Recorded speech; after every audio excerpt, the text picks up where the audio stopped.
Ini skenario ini kita udah paham sebagai mantan aktivis. Ya. Teriak-teriak kecil Pak.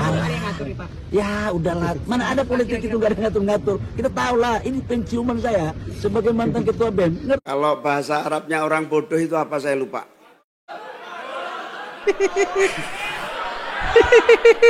Nah, Bahlul.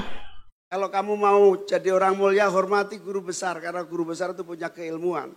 Jangan pernah sekali-sekali meremehkan guru besar direkayasa. Guru besar ada kepentingan.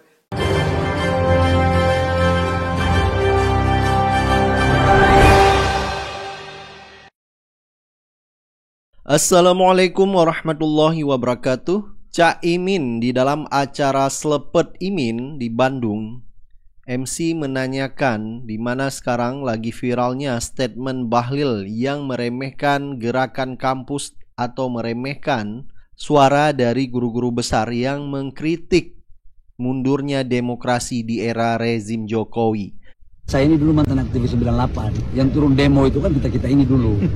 Gerakan ini menurut saya ini gerakan yang ya gitu deh. Ya, kayak apa ya? Dulu kan orang mau melakukan penetrasi, mungkin agitasi ke kampus, kayak adik-adik mahasiswa. Tapi kemudian itu tidak berhasil. Lalu kemudian melakukan agitasi di tingkat oknum guru besar. Mohon maaf, kita harus hargai mereka juga dengan harapan agar gerakan agitasi ini jalan. Tapi saya yakinlah rakyat dan mahasiswa itu bukan orang yang bisa diatur begitu. Ini skenario ini kita udah paham sebagai mantan aktivis. Ya. Teriak-teriak kecil Pak. Ya udahlah, mana ada politik itu gak ada ngatur-ngatur. Kita tahu lah, ini penciuman saya sebagai mantan ketua BEM. Ngerti betul barang ini. Ya. Terkecuali aku ini mahasiswa dulu kutu buku, kita ini besar di jalan. Sehingga Cak Imin pun menjawab bahwa jangan meremehkan guru-guru besar. Mereka itu orang intelektual yang sepatutnya kita hormati dan kita hargai. Mereka sudah banyak membesarkan anak-anak bangsa. Jadi cukup banyak jasa mereka di Republik Indonesia ini. Dan Cak Imin juga mengatakan bahwa jangan membangunkan macan lagi tidur. Dan juga jangan membangunkan anak macan yang lagi tidur. Artinya membangunkan macan adalah guru-guru besar dan juga mahasiswa. Jadi jangan membangunkan karena dilihatnya demokrasi begitu buruk di era Jokowi sehingga pergerakan kampus pun bergerak mulai dari sekarang. Dan kita lihat juga faktanya mahasiswa sekarang sudah mulai bergerak menuntut pemakzulan Jokowi. Dan juga Cak Imin mengatakan jangan menjadi bodoh kalau dalam bahasa Arab. Artinya Cak Imin terang-terangan mengatakan bahwa Bahlil ini adalah memang benar-benar bahlul. Baik, untuk lebih jelas langsung saja kita simak videonya. Nah, tapi Gus, sayangnya ada seorang menteri yang malah mempertanyakan niat dibalik guru-guru besar tersebut bersuara adalah apa. Malah dikiranya guru-guru besar ini tidak bisa berpikir sendiri, dikira ada yang mau orkestrasi segala macam. Tanggapannya gimana Gus, silahkan. Ya, orang kalau yang ditanya ini Bahlil salah nggak ngaku salah, itu biasanya begitu. Kalau bahasa Arabnya orang bodoh itu apa saya lupa.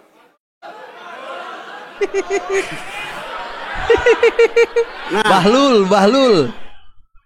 Hari gini terjadi kebebasan demokrasi yang semuanya serba transparan, semuanya serba terbuka. Kalau ada kritik atau suara kebenaran, jangan ditangkis dengan serangan balik. Nanti menjadi serangan bom yang lebih besar lagi. Karena itu lebih baik saya sarankan kepada teman-teman yang di istana, sahabat saya tuh Ari Dwi Payana juga Pak Bahlil, janganlah mereaksi kritik dengan jawaban yang kemudian membuat orang semakin marah. Saya baca 2 hari yang lalu Profesor tambah marah lagi. Dari UGM marah, Pak Kuncoro itu marah. Saya tersinggung, saya ini sudah selama ini kerja baik-baik, ngurus mahasiswa, ngurus kampus, sudah nggak ikut-ikut. Jangan membangunkan macan tidur lah, dia bilang. Itu baru macan tidur. Kalau anak macan yang bangun, berarti mahasiswanya yang bangun. Bahaya itu. Bahaya itu. Nah, karena itu lebih baik reaksi pemerintah terhadap kritik itu dianggap sebagai vitamin perbaikan, bukan dianggap sebagai musuh. Karena di negeri ini anak-anak negeri harus dianggap sama karena semuanya adalah sama, punya hak yang sama sehingga nggak ada musuh. Yang ada adalah dinamika mencari kebenaran terbaik untuk bangsa kita. Saya dulu ketika saya berpasangan sama Mas Anies, pesan saya pertama kali ke Pak Jokowi, biarkan kami bersaing dengan sehat, biarkan kami muncul, tidak ada hambatan atau apapun. Sebagai sesama anak bangsa. Iya Gus, soalnya katanya, ini guru besarnya dimobilisasi nih, ada kepentingan paslon, jangan-jangan Gus Imin yang mobilisasi lagi nih. Saya itu kaget, saya kan terlalu banyak di daerah ya. Kampanye keliling, hampir kadang-kadang jarang mengupdate perkembangan karena suasana kita lebih banyak ketemu masyarakat. Saya kaget tiba-tiba UGM kok marah gitu, kaget. Para guru besar kok marah, ini berarti apa? Ini berarti alarm demokrasi kita sudah bunyi. Kalau alarm sudah bunyi, jangan coba-coba memutar kembali ke sebelumnya. Kita harus bangun, wake up untuk menata diri. Ini saya justru menangkap artinya suara perubahan itu benar. Mana bisa mendikte guru besar. Kalau kamu mau jadi orang mulia, hormati guru besar. Karena guru besar itu punya keilmuan. Jangan pernah sekali-sekali meremehkan guru besar direkayasa. Guru besar ada kepentingan kualat. Kalau di pesantren dulu itu ada kitab namanya Ta'limul Muta'alim. Tata krama cara menghormati guru. Nanti tolong kasih alamatnya Bahlil, nanti saya kirim buku itu.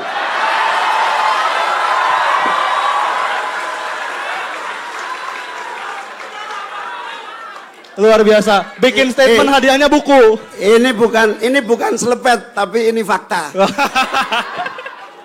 Baik, coba kita lihat tanggapan dari Anies Baswedan terhadap Bahlil yang meremehkan pergerakan kampus.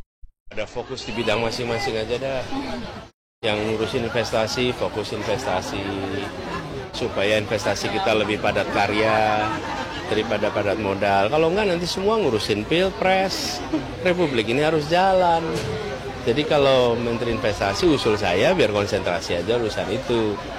Kalau tidak malah menggambarkan bahwa sebetulnya selama ini ada rekayasa ya. Gitu. Tapi masuk akal nggak sih Pak? Itu kan gerakannya masif ya Pak. Sudah ada 59 sekarang kampus yang deklarasi, bahkan bisa lebih. Ini masuk akal nggak sih kalau dibilang skenario doang? Saya gini kira-kira. Bagi orang yang terbiasa membuat skenario, apapun dipandang punya skenario. Tapi bagi yang tidak biasa pakai skenario ya alami aja. Jadi kita tidak bisa melarang orang curiga. Kita juga bisa melarang orang berpikir dengan pikiran apapun, kita juga bisa ngatur pikiran orang kan. Tapi kalau kita lihat kemunculan ini kan karena kondisi.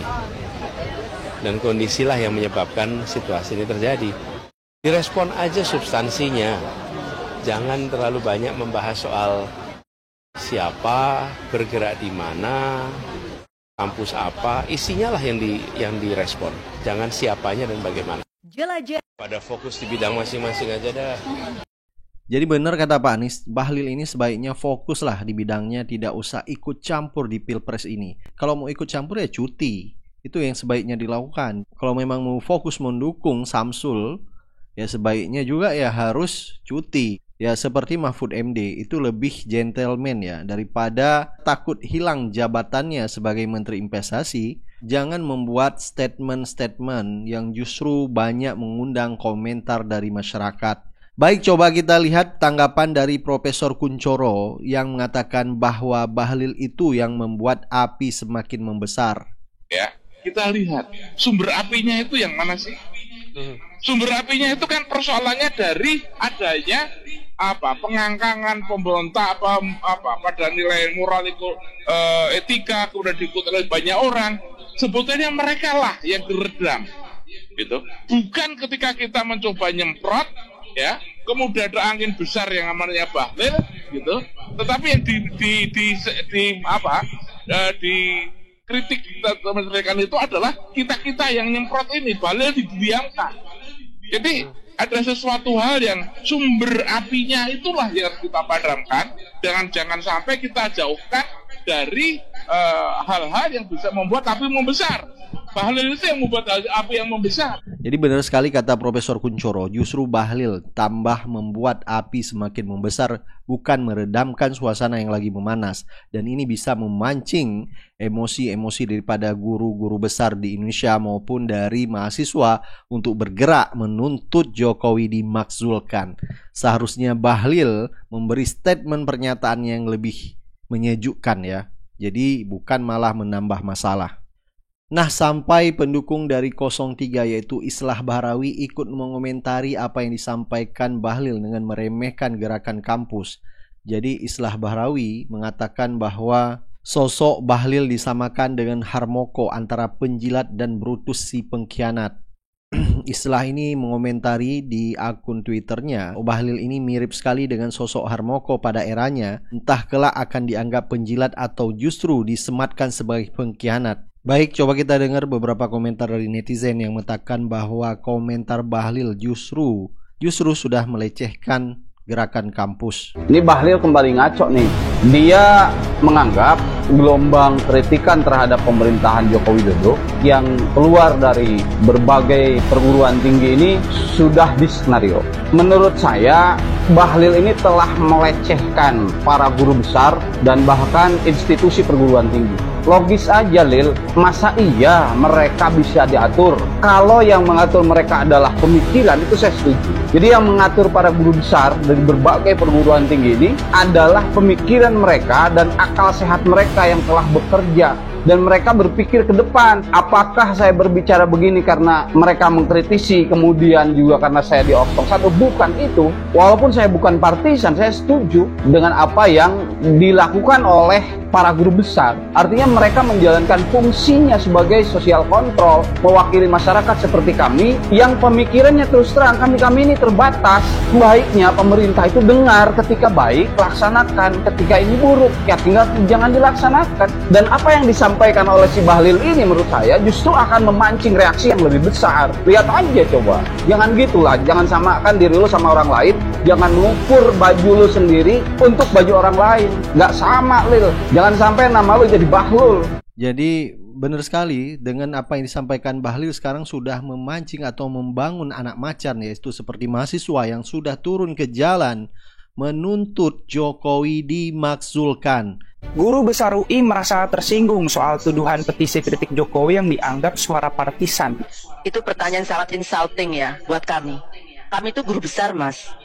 Kami tidak punya kepentingan untuk mendapatkan posisi tertentu, mendukung paslon tertentu. We don't have that. I'm sorry. Kita itu adalah orang-orang yang sudah senior, yang sudah tua, yang sudah over the hill.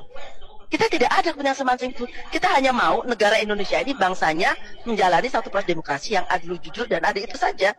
Jadi saya sangat tersinggung sekali kalau ada yang mengatakan dari istana, ini adalah suara partisan. Tunjukkan, buktikan bahwa kami adalah partisan. Coba buktikan. Apakah Anda bisa menyebutkannya? Jadi jangan ngomong sembarangan lah. Kalau orang istana ngomong sembarangan, kami akademisi juga bisa marah. Semua ini imbas dari adanya para guru besar dari 11 lebih kampus yang menyuarakan soal petisi kritikannya terhadap Pak Jokowi, teman-teman. Namun jika dilihat dari beberapa kampus tersebut, ada hal yang perlu dicatat, yaitu pihak rektor menyatakan bahwa beberapa petisi tersebut tidak mewakili institusi, seperti Rektor UGM yang buka suara bahwa petisi Bulak Sumur tidak mewakili seluruh institusi UGM katanya. Kemudian Rektor Unhas, sampai Rektor UI pun menyatakan bahwa dirinya tidak ada di tengah-tengah acara kritik UI tersebut. Bahkan beberapa tangkapan pun ikut tersorot, salah satunya ada yang salam 3 jari. Hal ini juga menuai pro dan kontra teman-teman di beberapa sosial media.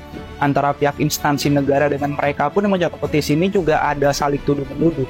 Jika kita beropini liar, mengapa masih ada kampus yang menahan diri untuk gak ikut-ikutan?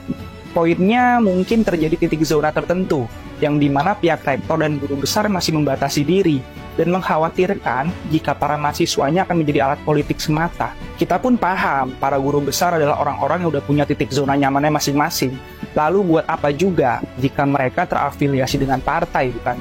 Jadi sebenarnya rektor-rektor ini seperti cuci tangan, tidak mau diakui bahwa ada di belakang gerakan kampus, yaitu guru besar bersuara. Karena mereka, kita lihat sebelumnya ada video yang sengaja disuruh oleh oknum kepolisian sebagai video apresiasi, mengaku kinerja Jokowi selama memimpin Indonesia ini. Jadi sepertinya kalau kita lihat memang ada tekanan-tekanan dari pihak-pihak tertentu, dari oknum aparat supaya tidak memberi pernyataannya terhadap kebobrokan demokrasi di era Jokowi ini. Peristiwa di Jawa Tengah, ya, yang kepolisian daerah di Jawa Tengah meminta kepada rektor untuk menyatakan Jokowi baik, jelas itu tidak sesuai dengan tugas dan fungsi dia yang diatur di dalam Undang-Undang 2002. Nggak ada tugas kepolisian meminta kepada akademisi untuk bilang bahwa pemerintahan ini baik. Nggak ada. Itu berpolitik. Justru sikap-sikap dan langkah seperti itu akan membuat orang dan masyarakat marah. Mereka punya cara pandang tentang pemikiran kenegaraan dan kebangsaan. Sedikit sekali mereka berbicara dalam ruang publik untuk menyampaikan kondisi kenegaraan. Mereka hanya hadir ketika dalam situasi-situasi di mana negara dalam keadaan genting. Jadi ketika mereka hadir, itu mereka sedang ingin menyelamatkan republik dan negara ini. Oknum kepolisian dan Polda Jawa Tengah yang merilis hari ini menyatakan memang itu diakui dilakukan untuk damai, itu sama sekali tidak memiliki argumentasi dan dasar yang kuat. Dengan kata lain, saya meminta saat ini kepada Kapolri dan Komisi Kepolisian Nasional mengevaluasi Polda Jawa Tengah karena kami nilai Polda Jawa Tengah tidak menjalankan fungsi dan tugas sesuai Undang-Undang Polri 2002 dan cenderung berpolitik, dan argumentasinya justru membuat dan memperlihatkan oknum kepolisian di Jawa Tengah tidak netral.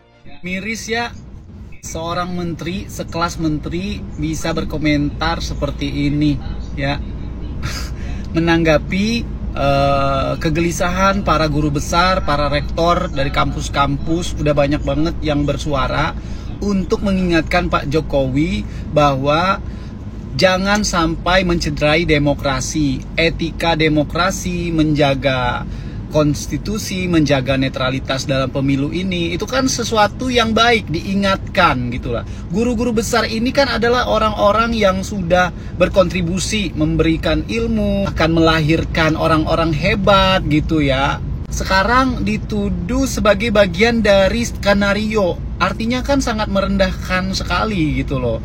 Seharusnya sekelas Bapak ya menanggapinya, oke, terima kasih atas masukannya, terima kasih atas kritiknya, dan terima kasih sudah mengingatkan. Tentu ini masukan yang sangat berarti bagi pemerintahan dan saya akan sampaikan ke Pak Jokowi. Terima kasih. Harusnya seperti itu, Pak. Miris ya. Memang benar sekali apa yang disampaikan oleh Caimin. Memang seharusnya Bahlil disematkan menjadi Bahlul.